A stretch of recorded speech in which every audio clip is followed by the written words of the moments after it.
आर्थिक व्यवस्था को सुदृढ़ बनाने के लिए और नागरिकों को कुछ सुविधाएं प्रदान करने के लिए लॉकडाउन के दौरान कुछ गतिविधियों की अनुमति दी गई है। 26 अप्रैल तक देश में लगभग 80% से अधिक गेहूं की खेती की कटाई हो चुकी है। 2000 से अधिक मुख्य मंडियां यानी 80% मंडियों का संचालन प्रारंभ हो गया है। दाल और तिलहन की खरीद जारी है। किसान रथ ऐप ने कृषक और व्यापारियों के बीच लॉकडाउन के दौरान खरीद एवं बिक्री को सरल कर दिया है। 80,000 से अधिक कृषक और 70,000 से अधिक व्यापारी किसान रथ ऐप पर पंजीकृत हैं। मनरेगा के तहत भी कार्यों ने गति पाई है।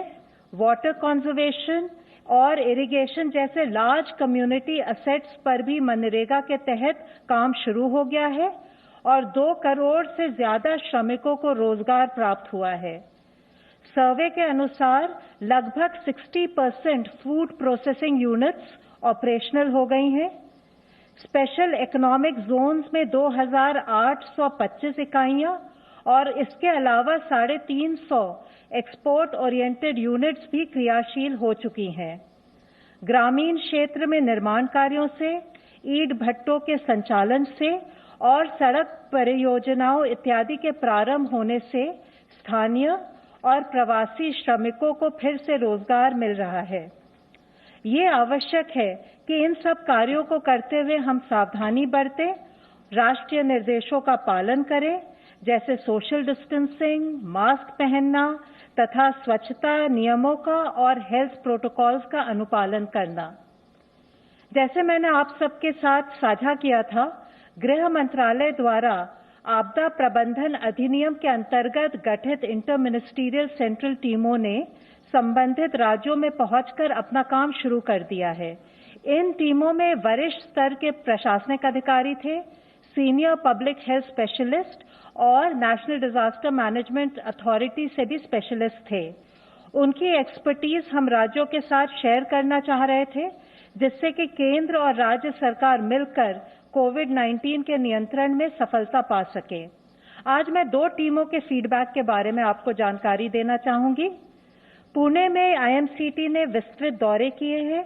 उन्होंने पिंपरी, चिंचवाड़, खरलवाड़ी और बारामती कंटेनमेंट जोन्स के साथ-साथ प्रवासी मजदूरों के शेल्टर कैंप्स, सब्जी बाजार, पीडीएस की दुकानें, जिला परिषद का कंट्रोल रूम, नगर निगम का वॉर रूम, अस्पतालों इत्यादि का दौरा किया है।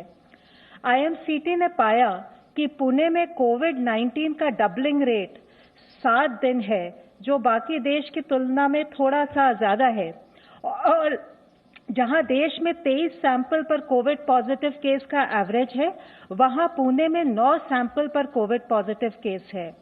आईएमसीटी ने सुझाव दिया है कि हाई रिस्क व्यक्तियों की पहचान तेजी से की जानी चाहिए, टेस्टिंग बढ़ानी चाहिए, सर्वेलेंस बढ़ानी चाहिए, कॉन्टैक्ट ट्रेसिंग में भी तेजी लानी चाहिए, और जिससे कि हम ये कार्य पूरा कर सके। स्लम्स में, बाजारों में और अन्य स्थानों पर जहां सोशल डिस्टेंसिंग का पालन ठीक से नहीं हो पा रहा है, वहां प्रोटोकॉल का सख्ती से पालन कराना जरूरी है। स्लम्स में होम क्वारंटाइन के स्थान पर इंस्टीट्यूशनल क्वारंटाइन को बढ़ावा देना जरूरी है। डॉक्टर्स और अन्य पैरामेडिक स्टाफ, पुलिस अधिकारी, आवश्यक वस्तुएं और सेवाएं उपलब्ध कराने वाले दुकानदार और फल सब्जी के विक्रेता में भी कई लोग के कोविड पॉजिटिव पाए गए हैं। ये चिंताजनक है, क्योंकि ये लोग प्रतिदिन बहुत से लोगों से संपर्क में आते हैं।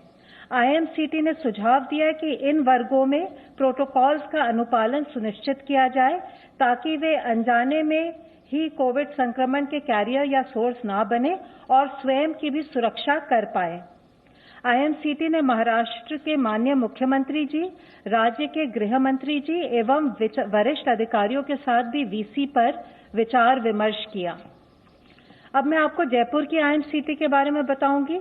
जयपुर की आईएमसीटी ने पिछले कुछ दिनों में डिस्ट्रिक्ट के hospitals, quarantine centres, containment zones और मजदूरों के लिए स्थापित रिलीफ कैंप्स का भी दौरा किया।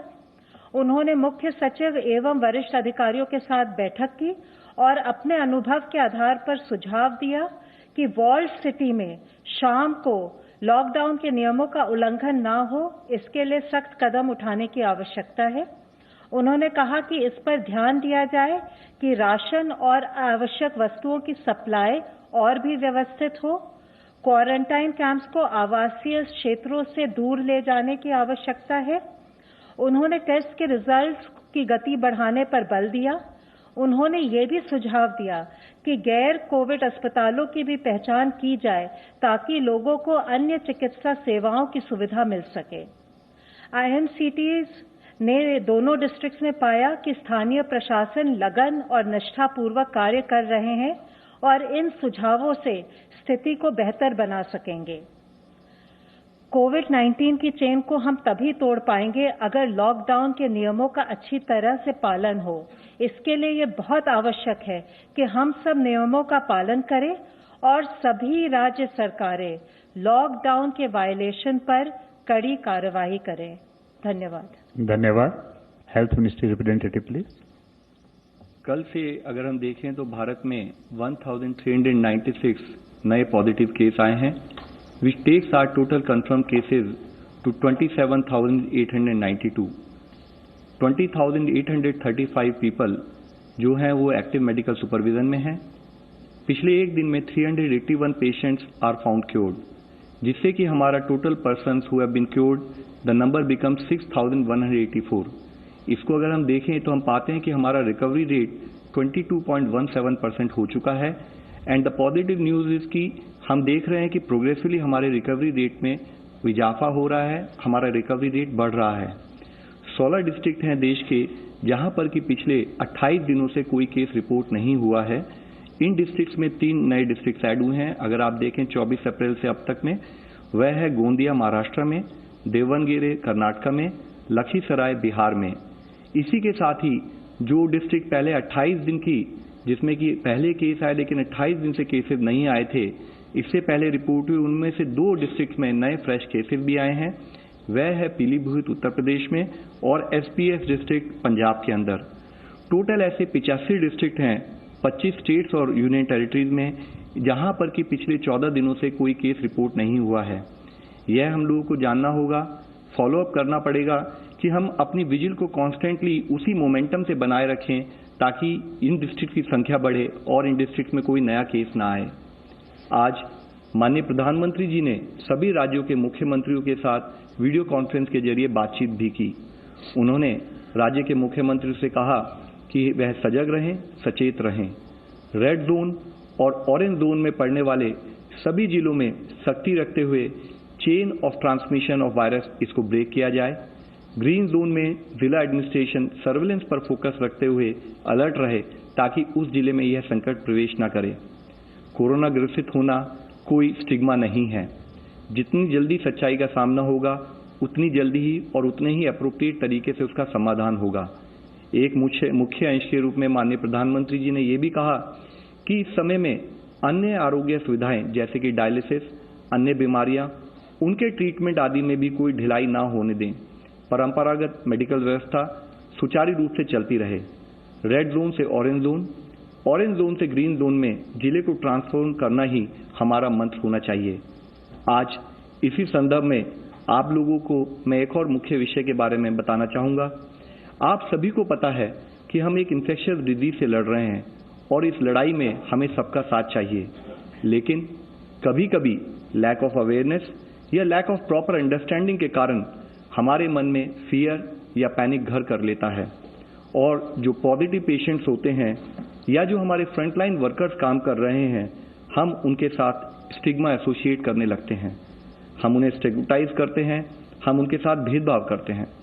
लेकिन हमें समझना होगा कि हमारी लड़ाई बीमारी के साथ है, ना कि बीमार व्यक्ति के साथ। इस स्टिग्मा के चलते हुए कई बार पेशेंट्स भी अपने आप को छुपाने की कोशिश करते हैं और ट्रीटमेंट लेने से कतराते हैं।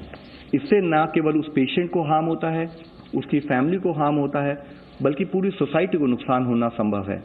जरूरत है कि हम पेशेंट्स का साथ दें, उसके साथ खड़े हों और उसका सपोर्ट बने। हमें मिस इन्फॉर्मेशन और पैनिक को फैलने से रोकना है। कोविड-19 के स्प्रेड के लिए किसी भी कम्युनिटी या एरिया को लेबल नहीं करना है। खास करके हेल्थ केयर और सैनिटरी वर्कर्स या पुलिस को टारगेट नहीं करना चाहिए, क्योंकि वे हमारी मदद के लिए कार्य कर रहे हैं। स्टिग्मा के इस डीप रूटेड इशू को एक इंटेंसिव कैंपेन के माध्यम से आज हम सबको मिलकर एड्रेस करने की जरूरत है। हमें ये समझना होगा कि जो रिकवर्ड पेशेंट हैं वह कोई ट्रांसमिशन नहीं करते, बल्कि वो एक पोटेंशियल सोर्स हो सकते हैं हीलिंग के लिए, कि अगर उनका प्लाज्मा थेरेपी जो एक एक्सपेरिमेंटल प्रोसेस हम कर रहे हैं, अगर वह सक्सेस होता है तो उनकी एंटीबॉडीज से और बीमार लोगों को हम ट्रीटमेंट कर पाएंगे। आज जरूरत है कि हर यूथ ग्रुप, हर एनजीओ, हर सेल्फ हेल्प ग्रुप, हर पंचायत लीडर, ग्रास रूट में काम करने वाला हर मनुष्य वह खड़ा हो, वह आगे आए और कम्युनिटी में बिहेवियरल चेंज के लिए हम सब मिलकर प्रयत्न करें। मैं फिर से दोहराना चाहूँगा कि ये लड़ाई पेशेंट्स की नहीं है, डॉक्टर्स की नहीं है, सरकार की नहीं है, बल्कि पूरे समाज और पूरे देश की लड़ाई है। पूरे समाज को साथ लिए बिना, पूरे समाज का सपोर्ट लिए बिना हम ये लड़ाई कभी नहीं जीत पाएंगे। हमारे फ्रंटलाइन वर्कर्स हमारे प्रोटेक्टर्स हैं, हमारे चैंपियंस हैं। हमें उनके साथ भेदभाव नहीं करना है, तो क्योंकि नहीं तो फिर हमारी रक्षा कौन करेगा। इस निस्वार्थ रूप से जब वह हमारी सेवा करने के लिए अपनी जान को जोखिम में डालकर काम कर रहे हैं, तब जरूरत है कि हम उनके सपोर्ट के लिए खड़े हों। हम उनको, जैसे अब तक हमने जनता कर्फ्यू और अदरवाइज भी उनको हमने जिस तरह से सम्मान दिया है, वह सम्मान हमारा कंटिन्यू रहे। और इसी संदर्भ में मैं आप लोगों को दिखाना चाहूँगा कि कैसे हमारे जवान, चाहे वह पुलिस हो या अर्धसैनिक बल के जवान हो, कैसे वे अपनी जान को जोखिम में डालकर हमारी सुरक्षा कर रहे हैं। हम सभी को चाहिए कि हम उनका आभार व्यक्त करें, उन्हें उचित सम्मान दें।